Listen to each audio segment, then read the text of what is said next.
Details చూద్దాం. America అధ్యక్షుడు Donald Trump మరోసారి కీలక వ్యాఖ్యలు చేశారు. ఇరాన్ టాప్ లీడర్లతో ఇవాళ ఫోన్లో మాట్లాడతానని ప్రకటించారు. చర్చలకు అమెరికా సిద్ధంగా ఉందని, అయితే తమ డీల్కు ఇరాన్ అంగీకరిస్తుందనే నమ్మకం లేదని అన్నారు. ఒకవేళ డీల్కు ఇరాన్ అంగీకరిస్తే ఆ దేశానికే మంచిదని తెలిపారు. ఇరాన్ సుప్రీం లీడర్గా మస్తుబాను మాత్రం గుర్తించడం లేదని తేల్చి చెప్పారు. యుద్ధం విషయంలో క్లారిటీ ఇవ్వలేనని, అయితే సాధ్యమైనంత త్వరగా ముగింపు పలుకుతామన్నారు. యురేనియంను శుద్ధి చేయకూడదని ఇరాన్కు చెప్పామని, అందుకు ఆ దేశం అంగీకరిస్తుందనే నమ్మకం ఉందన్నారు. దాదాపు 47 ఏళ్లుగా ఇరాన్ తమకు ముప్పుగా మారిందని తెలిపారు. ఇరాన్ చర్చలకు ముందుకు రావడంతో అమెరికా కూడా చర్చలకు సిద్ధమైందన్నారు.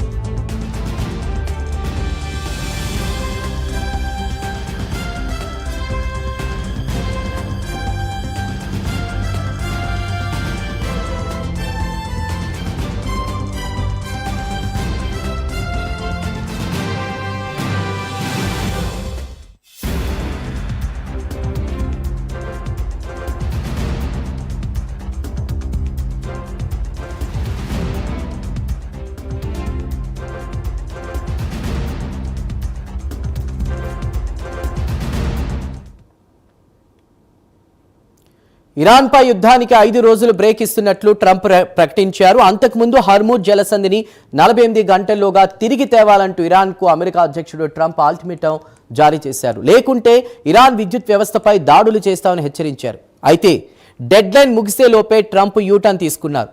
యుద్ధానికి 5 రోజులు బ్రేక్ ఇస్తున్నట్లు ప్రకటించారు. ట్రూత్ సోషల్ వేదికగా ట్రంప్ ఈ ప్రకటన చేయడం జరిగింది. పశ్చిమాసియాలో యుద్ధాన్ని పూర్తిగా నిలిపివేసే విషయమై ఇరాన్తో 2 రోజులుగా చర్చలు ఫలప్రదంగా సాగుతున్నాయని తెలిపారు. ఈ నేపథ్యంలో ఇరాన్ మౌలిక సదుపాయాలు, విద్యుత్ కేంద్రాలపై దాడులను 5 రోజుల వరకు వాయిదా వేయాలని తమ బలగాలను ఆదేశించారు. అలాగే ఇరాన్తో చర్చలు కొనసాగుతాయని, చర్చల ఫలితం మీద భవిష్యత్ కార్యాచరణ ఉంటుందని ట్రంప్ తెలిపారు.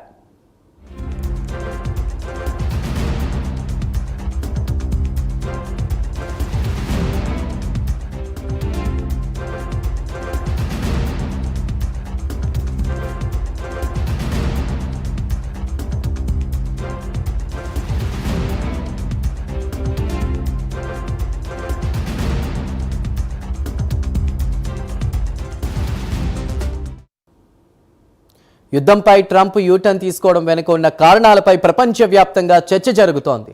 ట్రంప్ ఈ నిర్ణయం వెనుక మొదటి కారణం ఇరాన్ను తక్కువగా అంచనా వేయడమని విశ్లేషకులు చెబుతున్నారు.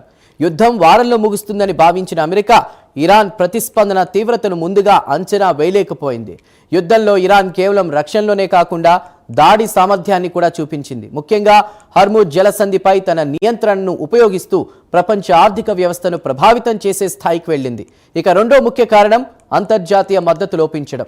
యూరోప్ దేశాలు అమెరికాతో కలిసి రాలేదు. నాటో మిత్ర దేశాలు సైతం పూర్తి స్థాయి మద్దతు ఇవ్వడానికి ముందుకు రాలేదు. హర్ముజ్ రక్షణ కోసం సహాయం కోరినా చాలా దేశాలు అమెరికాకు మద్దతు ఇచ్చేందుకు వెనకడుగు వేశాయి. దీంతో అమెరికా ఒంటరిగానే యుద్ధాన్ని మోసే పరిస్థితి ఏర్పడింది. ఇది వ్యూహాత్మకంగా ప్రమాదకరమని భావించిన వాషింగ్టన్ వెనక్కి తగ్గినట్లు కనిపిస్తోంది.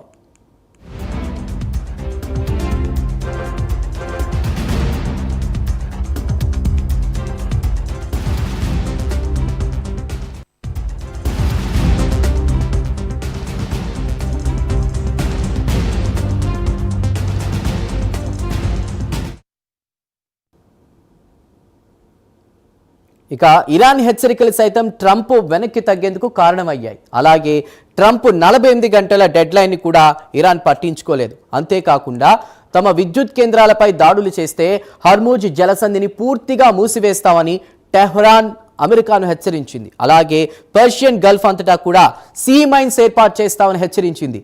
ఇలా జరిగితే గ్లోబల్ ఆయిల్ సరఫరా పూర్తిగా దెబ్బతింటుంది. ఇది ప్రపంచ ఆర్థిక వ్యవస్థపై భారీ ప్రభావం చూపే అవకాశం అవుతుంది.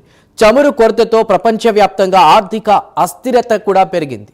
దీంతో ట్రంప్ వెనక్కి తగ్గినట్లు తెలుస్తోంది. ఇక అంతర్జాతీయ ఒత్తిళ్లు కూడా ట్రంప్ నిర్ణయంపై ప్రభావం చూపించాయి. భారత్ సహా అనేక దేశాలు యుద్ధం ఆపాలంటూ శాంతి కోసం పిలుపునిచ్చాయి. అలాగే గల్ఫ్ దేశాలు కూడా తీవ్ర ఆందోళనలు వ్యక్తం చేశాయి. మీ యుద్ధంలో మేమెందుకు నష్టపోవాలి అంటూ కూడా పరోక్షంగా హెచ్చరికలు జారీ చేశాయి. దీంతో ట్రంప్ యుద్ధంపై మలుపు తీసుకోవాల్సి వచ్చింది.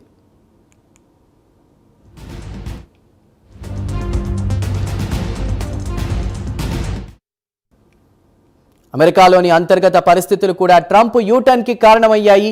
అమెరికా లోపల పరిస్థితి సానుకూలంగా లేదు. యుద్ధం కోసం ఇప్పటికే $200 బిలియన్ అంటే సుమారు 18 లక్షల కోట్లు కోరినట్లు సమాచారం. అయితే రక్షణ ఖర్చులు పెరగడంపై అంతర్గతంగా ఆందోళనలు వ్యక్తమయ్యాయి. యుద్ధానికి వ్యతిరేకంగా ప్రజలు ప్రశ్నించడం మొదలుపెట్టారు. ఇలాంటి పరిస్థితుల్లో పెద్ద స్థాయి భూతల దాడులు చేపట్టడం రాజకీయంగా కూడా ప్రమాదకరం అవుతుంది. చైనా, రష్యా వంటి దేశాల పాత్ర కూడా ట్రంప్ వెనకడుగు వేయడానికి మరో కారణం. ఇవి ప్రత్యక్షంగా కాకపోయినా ఇరాన్కు మద్దతిస్తున్నాయన్న వార్తలు యుద్ధాన్ని మరింత విస్తరించేటువంటి ప్రమాదాన్ని కూడా పెంచింది. దీంతో ఈ ఘర్షణ ఒక ప్రాంతీయ యుద్ధం నుంచి గ్లోబల్ సంక్షోభంగా మారే అవకాశాలు కనిపించాయి. అలాగే గ్రీన్లాండ్కు మేం మద్దతిస్తామంటూ ఇరాన్ అభయహస్తం ఇవ్వడంతో పాటు ఇరాన్ విజయ విహారం సూచనలు కనిపించడంతో ట్రంప్ యుద్ధంపై వెనక్కి తగ్గినట్లు విశ్లేషకులు చెప్తున్నారు.